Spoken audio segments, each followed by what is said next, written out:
abducción o, como lo acabo de mencionar, un movimiento forzado de abducción. Eso puede condicionar a la misma fractura.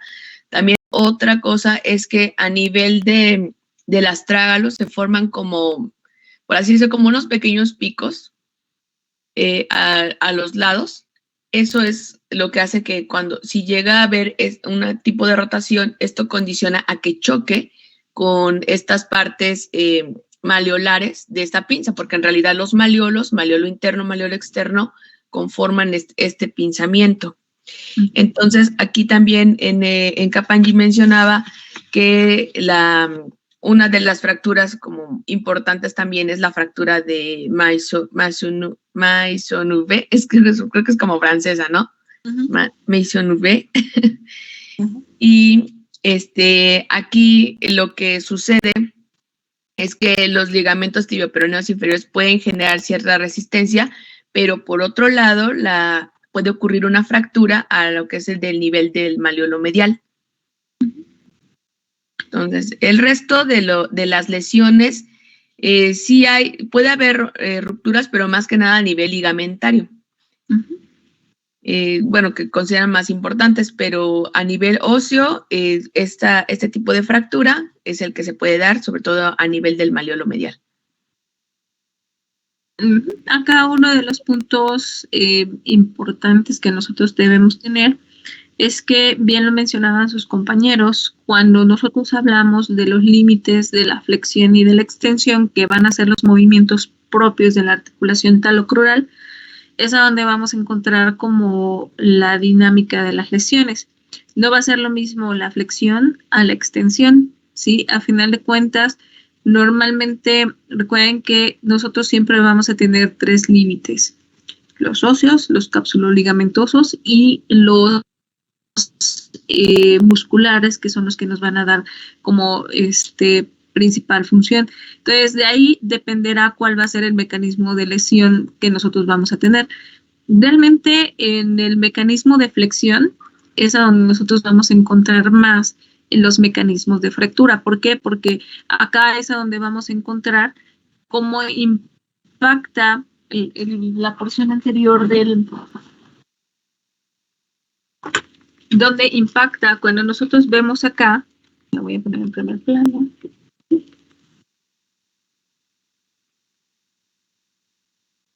Muy bien, aquí es a donde vemos precisamente estos mecanismos, ¿no? En el mecanismo de flexión vemos como el borde anterior de lo que va a ser la tibia impacta directamente sobre lo que va a ser el cuellito el cuellito del astrágalo. Entonces, esto es lo que nos puede determinar un mecanismo de fractura, mientras que en la extensión sí vamos a encontrar un impacto directamente sobre el astrágalo en los tubérculos posteriores, pero realmente la amplitud de movimiento va a ser mucho más amplia. Entonces, aquí, antes de llegar al impacto, pues vamos a tener función cápsulo-ligamentosa y muscular antes de tener un mecanismo de lesión. Ahora, no solamente desde aquí se van a establecer los mecanismos de lesión. Vamos a ver, y no me voy a adelantar, porque a final de cuentas vienen las articulaciones, ahorita van a presentar sus compañeros de las articulaciones peroneo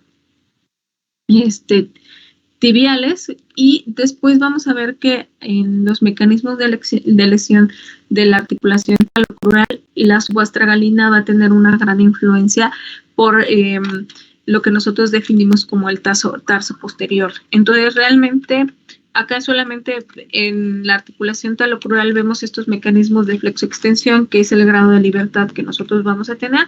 En la flexión vamos a tener más riesgo de tener un mecanismo de fractura. En la extensión nos vamos a ir más relacionada con los mecanismos de luxación, de distensión ligamentaria. De hecho, ahí la misma bibliografía nos habla de estas pruebas de cajón, así como las encontrábamos en la rodilla, donde nosotros generábamos una tracción y deslizábamos a la tibia hacia adelante y hacia atrás. Aquí nosotros vamos a tener también una prueba de cajón anterior y posterior, con la que nosotros también vamos a medir la estabilidad de la cápsula anterior y la cápsula posterior. Y bueno, algo que se mencionó también, si no mal recuerdo, es de este ligamento, el colateral lateral externo, sobre todo en su haz medio, que es un haz que comparte directamente con el astrágalo. En este vamos a encontrar los esguinces, que es el que normalmente cuando nuestro pie se va de lado, ¿sí? Cuando hacemos un mecanismo de inversión forzada, es a donde vamos a encontrar estos mecanismos de lesión. No sé si responda a tu pregunta, Katy, si se complemente un poquito con lo que menciona Jazz. No sé si Jazz quieras comentar algo más. Tú dime. Bueno, por mi parte... A mí ya me quedó claro también. Muy bien. Entonces, bueno, básicamente son esos los mecanismos. El pie de naturaleza es compleja. De hecho, sus compañeros lo mencionaban, desde la articulación, por ejemplo, desde el pie, la misma inserción de los ligamentos, y que yo ya se los mencionaba. O sea, ¿les acuerdan cuando yo les decía los niveles de amputación en el pie? ¿Se acuerdan cuando veíamos los niveles de amputación que yo les decía el desarticulado de Sain? Nos íbamos con Chopard, Lindsfrank, transmetatarsiana, la de Pirogov, ¿no? Entonces, la amputación de Pirogov, ¿no? Entonces, desde estos niveles nosotros tenemos que establecer, recuerden que en la parte posterior nosotros tenemos a un potente músculo, ¿sale? Que va a ser el tríceps sural, que está relacionado con los dos gemelos, y el sóleo, ¿no? Que van a ser estos músculos que van a generar tanto estos músculos que van a propiciar el movimiento, pero que también estos músculos se convierten en limitantes, ¿sale? En el mecanismo de flexión, aquí encontramos un gran limitante que va a ser la tensión que genera el tendón de Aquiles, pero realmente acá vemos cómo impacta directamente ahí. Bueno, me quité de primer plano, pero aquí vemos la cabecita del astrágalo, vemos el cuello del astrágalo, vemos cómo impacta directamente sobre la cabecita, sobre el cuello del astrágalo, y esto es lo que provoca las lesiones. Voy a girar para que lo vean. Y ahí vemos cómo impacta, mientras que en el mecanismo de extensión, pues sí hay un impacto con un movimiento mucho más amplio, ¿vale?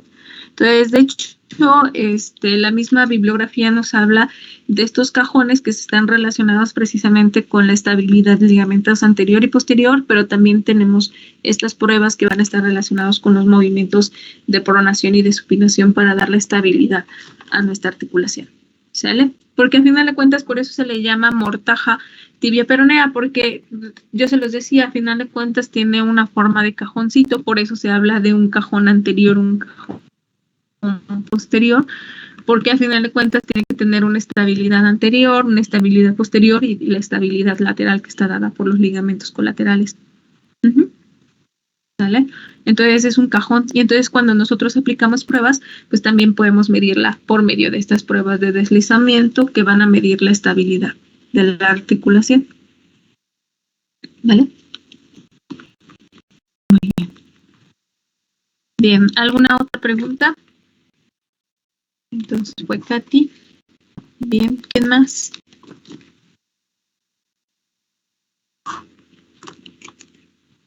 Adri.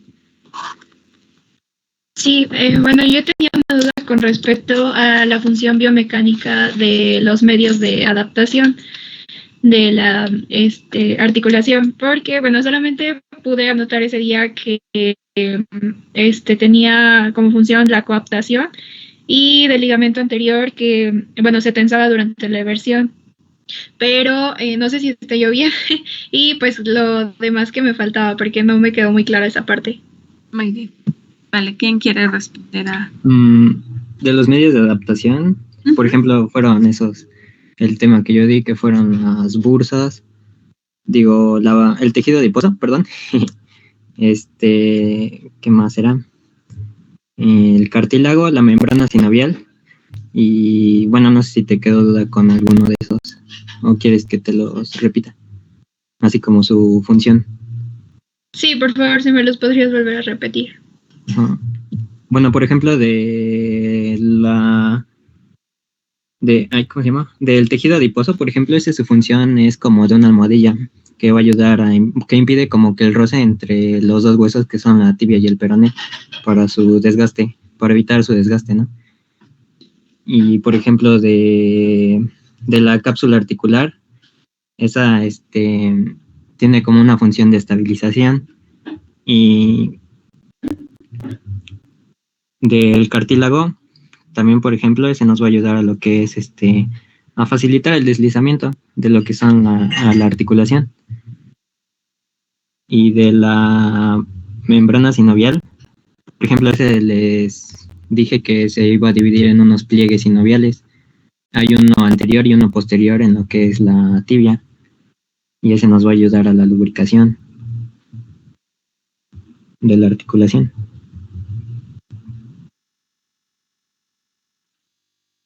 Gracias. Sí. Sí, recuerden que acá hay que tener bien en claro, un medio de adaptación son aquellos medios que pueden referirse con el cartílago, con los meniscos, con estas bolsitas de grasa que ya mencionaron sus compañeros, que van a favorecer a que haya una congruencia articular, mientras que los medios de unión son los que van a mantener coaptada la articulación, son los que van a mantener unida la articulación, ¿sale? Entonces, un ligamento o una cápsula es un medio de unión, cartílago, menisco, bolsas de grasa, bursas, todo esto, plicas, ¿no? Por ejemplo, la membrana sinovial, ¿sí?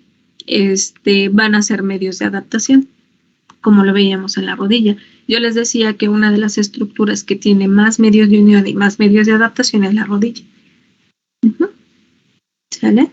Entonces aquí básicamente realmente el cartílago, la disposición del cartílago y la disposición de las superficies articulares son las que nos van a dar la función mecánica, ¿no? Muy bien. Muy bien, Adri. ¿Alguna otra pregunta más? Fabricio. Profesor, ahorita que mencionó lo de los esguinces en el tobillo, quería saber qué tan grave tendría que ser que te dobles el pie como para que se produzca un esguince. A ver si alguien del equipo quiere responder o yo les apoyo, ustedes indíquenme.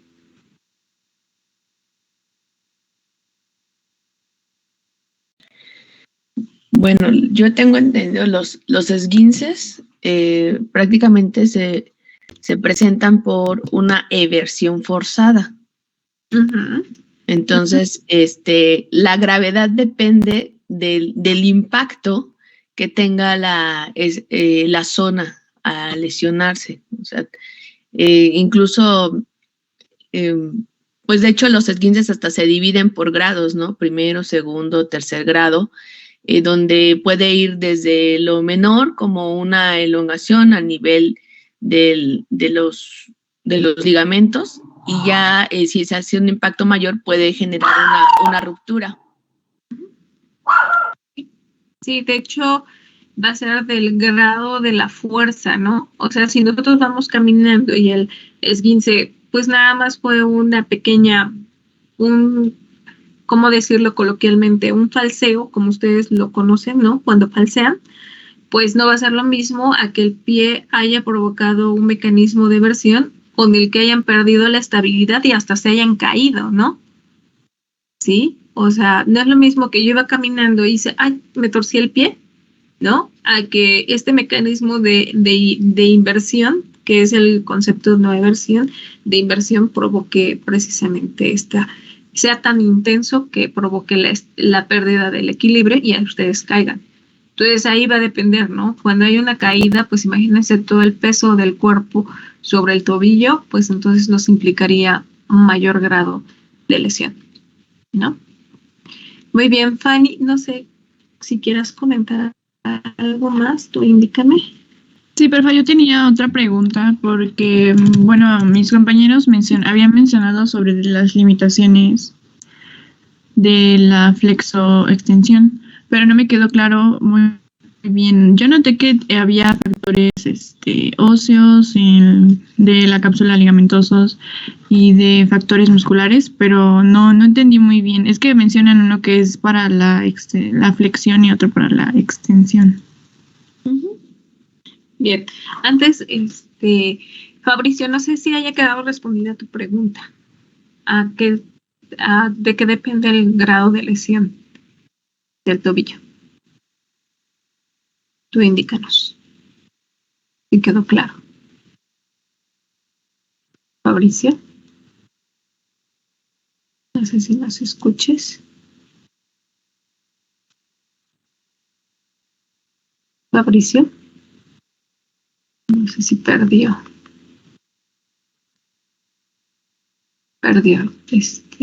señal. Bueno, a ver, ¿a quién le gustaría responderle a Fanny? Bueno, yo expliqué sobre las limitaciones y bueno, en cuanto a la flexión, bueno, los limitantes sí, de flexión y extensión son los óseos, la cápsula junto con los ligamentos y pues los musculares, ¿no? Entonces, bueno, en la flexión, los óseos pues es la forma que tiene el astrágalo que va a poder limitarla, como bueno, ya lo comentó mi compañera, tiene esos pinzamientos, esas pincitas, entonces al hacer un momento de flexión, eso hace que pues no se haga una luxación, y en cuanto a los ligamentos, pues al tener en la parte posterior, la cápsula se va a tensar, y los ligamentos, sus haces posteriores, laterales, igualmente se van a tensar, y pues eso va a evitar que se haga una luxación. Y pues en los músculos, pues de igual forma, la resistencia que van a tener los músculos, en este caso los tríceps, pues eso va a ser una restricción. Y en extensión, bueno, esto van a ser sus tubérculos del astrágalo, o sea, ahí se me fue. El tubérculo posterior, ¿no? Uh-huh. Sí, perdón, sí, el tubérculo posterior. Ese es el que va a hacer que no, bueno, en el movimiento de extensión no se deslice más de lo que debería.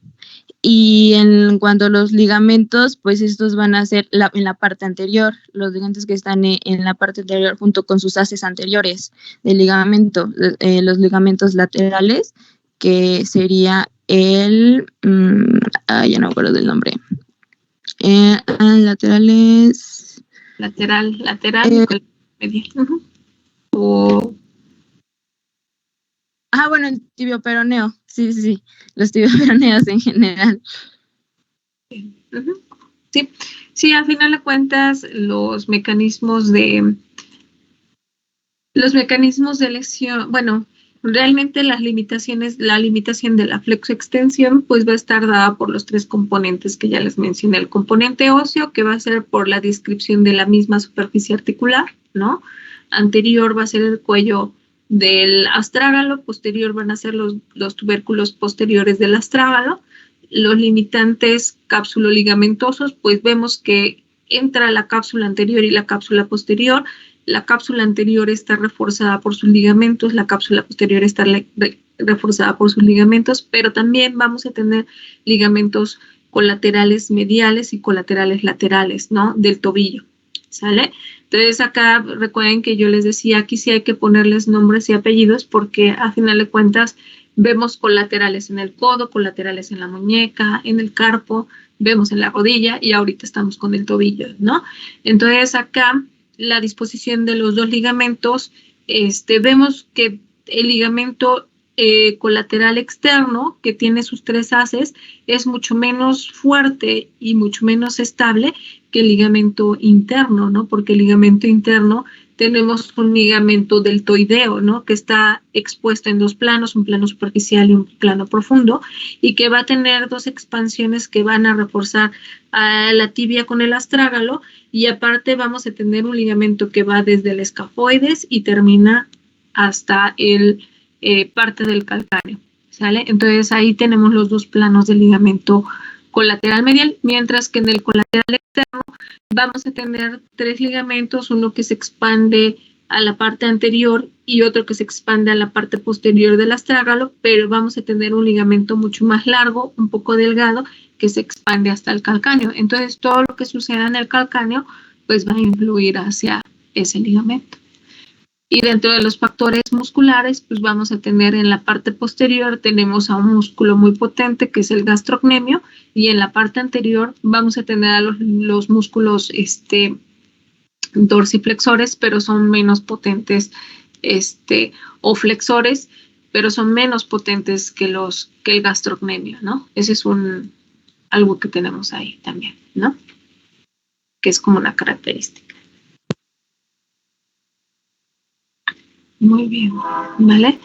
Bien, pues yo creo que con estas preguntas nos vamos a quedar y vamos a darle paso al equipo 2, en el que está Fanny, precisamente está Fanny, está, déjenme, Diana, Elda y Daniel, José Daniel, ¿vale? Entonces, ¿me indicas, Fanny, cuál va a ser la dinámica de la presentación, por favor? Sí, pero bueno, además vamos a exponer o bueno, explicar lo que pusimos en el blog. Lo vamos a proyectar. Vale, ¿me indicas quién va a presentar? Yo, profe. Vale, entonces, Malita, levanta tu mano, Hilda, para que te ubique más rápido. Vale. Sí.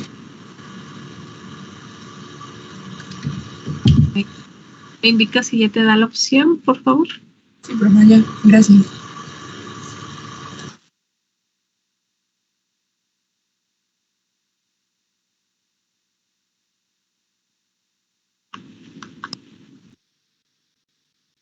Bien, ahí ya se ve tu pantallita compartida. Entonces, Malita, aquí en la parte superior, donde está como una flechita con doble dirección, ándale, ahí está, perfecto. Si quieres, darle un poquito más de zoom.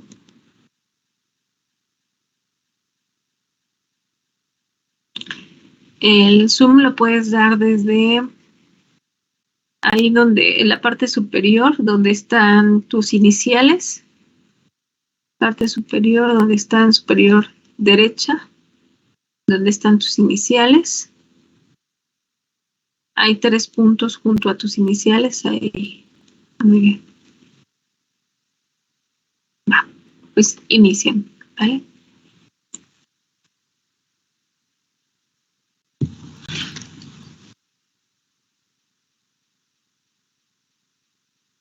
Bueno, pues ya hablando sobre, bueno, nosotros nos tocó hablar sobre las articulaciones tibioperaneas, como lo dijo la profa, el equipo está compuesto por García Rojas Diana, Hernández Martínez Elda Jarnia, Rivas Hernández José Daniel y pues su servidora Berlín Maldonado Stephanie. Y bueno, dando como una introducción de estas articulaciones, bueno, el peroné está unido a la cara lateral de la tibia por 2 articulaciones. Estas articulaciones son la articulación tibioperonea proximal y la articulación tibioperonea distal. La membrana interósea, bueno, también influye la membrana interósea y bueno, es una capa de tejido conjuntivo que, bueno, discurre entre la tibia y el peroné. Y bueno, esta también ayuda a mantener los huesos unidos y la membrana interósea aporta una inserción, bueno, también a muchos músculos que participan en el pie y el tobillo. Ya hablando sobre los tipos de articulación y sus grados de libertad, bueno, pues en la articulación tibioperonea distal, esta está formada por la superficie articular medial convexa de la porción distal del peroné y la carilla peroneal cóncava de la tibia. También, bueno, pues la clasificación de esta articulación es una sinartrosis y permite muy poco movimiento y está llena de tejido conjuntivo, irregular y denso. La membrana sinovial, que esta está revestida suelen seguir sin interrupción hasta la membrana sinovial que recubre la articulación tibio-peroneotarsiana, y esta articulación representa dos ligamentos de refuerzo, que es el tibio-peroneo anterior y el ligamento tibio-peroneo posterior, al igual que el ligamento interóseo, este también participa. Y esta articulación tiene un grado de libertad. En la articulación tibio-peronea proximal, esta es una diartrosis, es de tipo diartrosis. Está localizada justo lateral y debajo de la rodilla. Y la articulación se forma con la cabeza del peroné y la cara posterolateral del cóndilo lateral de la tibia. Y las superficies articulares son por lo general planas y un poco ovales, cubiertas de cartílago articular, y está encerrada en la cápsula reforzada por los ligamentos anterior y posterior. Y esta también tiene un grado de libertad.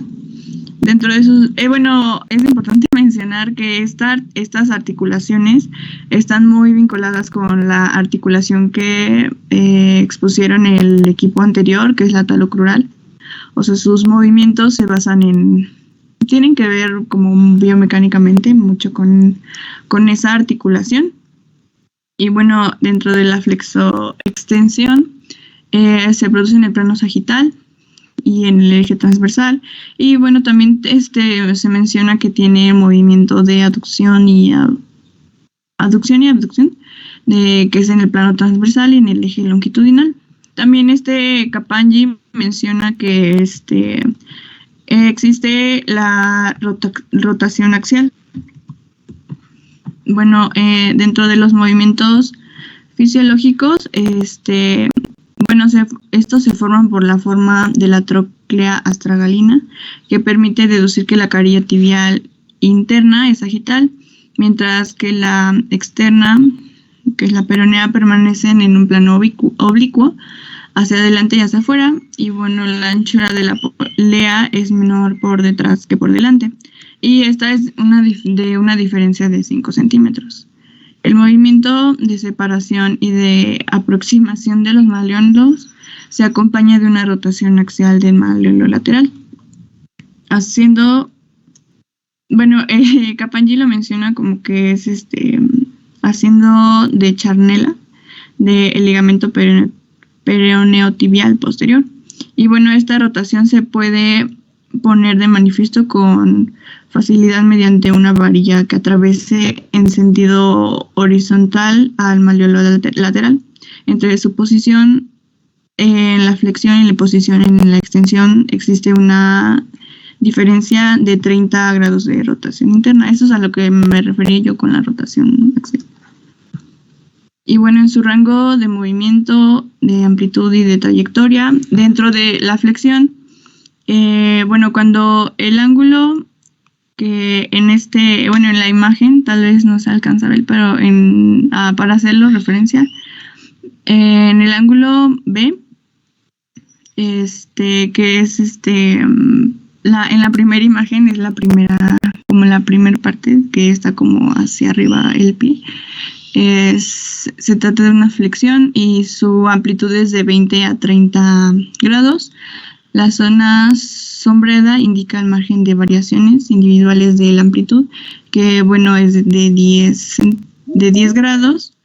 Y cuando el ángulo es obtuso, que es cuando se extiende el pie, se puede afirmar que trata de una extensión y su amplitud es de 30 a 50 grados.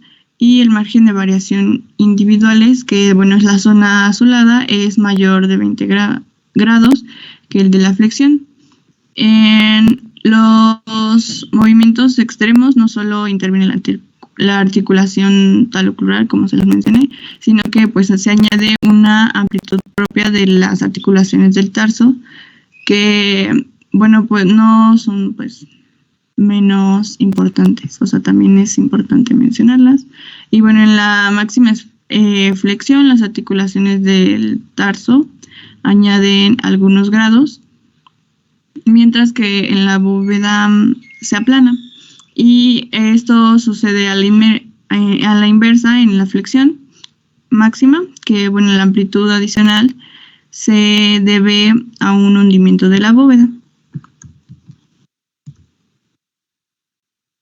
Ya hablando sobre las superficies articulares, en la articulación tibioperoneotibial superior, se pone en contacto con dos superficies ovales, planas o ligeramente convexas. En esta está la carilla tibial. La carilla tibial, que se localiza en el contorno posterior de la meseta tibial, y está situado oblicuamente hacia atrás, abajo y hacia afuera. En la carilla peronea está en la cara superior de la cabeza del peroné y su orientación se opone a la carilla tibial, que bueno, hay una visión externa que muestra la posición posterior de la cabeza del peroné en la articulación. En la articulación también se puede observar el ligamento anterior de la articulación peroneotibial, el contorno corto, que es corto y rectangular. En una visión posterior se muestran las estrechas conexiones del músculo popliteo con la articulación peroneotibial superior, mientras que se desliza sobre su ligamento posterior.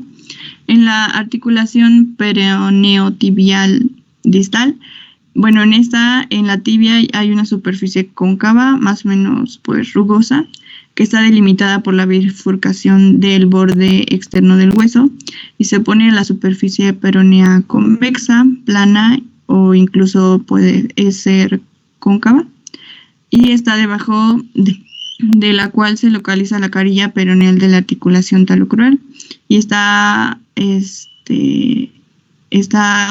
flanqueada por la inserción de las posterior del ligamento lateral externo.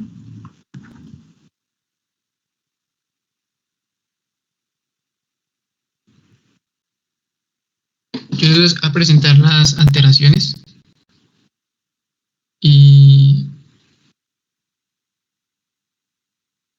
a manera general, cuando un movimiento forzado de abducción dirige el pie hacia afuera, la carilla externa del astrágalo ejerce una presión sobre el malleolo peroneo y es entonces cuando se pueden dar algunas de estas alteraciones. Cuando la pinza bimalleolar se desloca, es cuando por ruptura de ligamentos peroneotibiales inferiores pasa que de este modo aparece la diástasis intertibioperonea, en la cual el astrágalo ya no está sujeto y puede realizar movimientos de lateralidad denominados vaivén astragalino. También se puede efectuar una rotación sobre su eje longitudinal, la cual está favorecida por un esguince del ligamento lateral interno. En este caso, el ligamento solo ha sufrido una elongación, un estiramiento, en la cual se trata de un esguince benigno. Por último, se puede girar en torno a su eje vertical, mientras que en la parte posterior de la polea hace saltar el margen posterior. Y arriba por favor. Si el movimiento va más allá, el ligamento lateral interno se rompe. Se trata de un esguince grave del ligamento lateral interno, el cual está asociado a una diástasis intertibioperonea.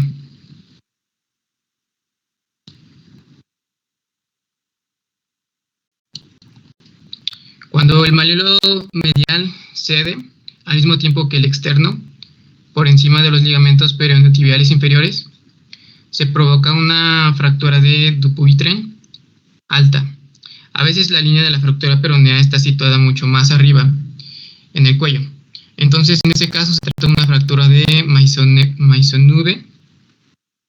No sé cómo se pronuncia bien, pero así se lee.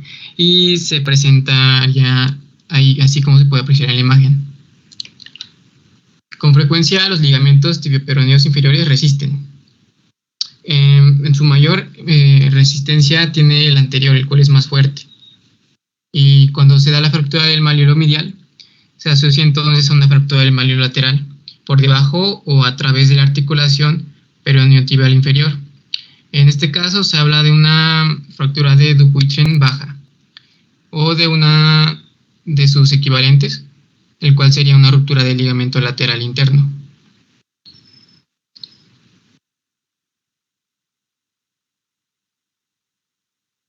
Luego tenemos que en la mayoría del tiempo, como el movimiento de abducción o de inversión no conduce a una fractura sino a un esguince del ligamento lateral externo, afortunadamente en la mayoría de estos casos el esguince es benigno. Entonces, el ligamento está distendido pero no roto. Por el contrario, en el caso de un esguince grave, con una ruptura del ligamento lateral externo, en este caso la estabilidad de la articulación talocrural se ve comprometida.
yo creo que nos vamos a quedar acá, justamente aquí donde va a empezar la cinética de los tejidos blandos, para que mañana nos dé tiempo terminarla, ¿les parece?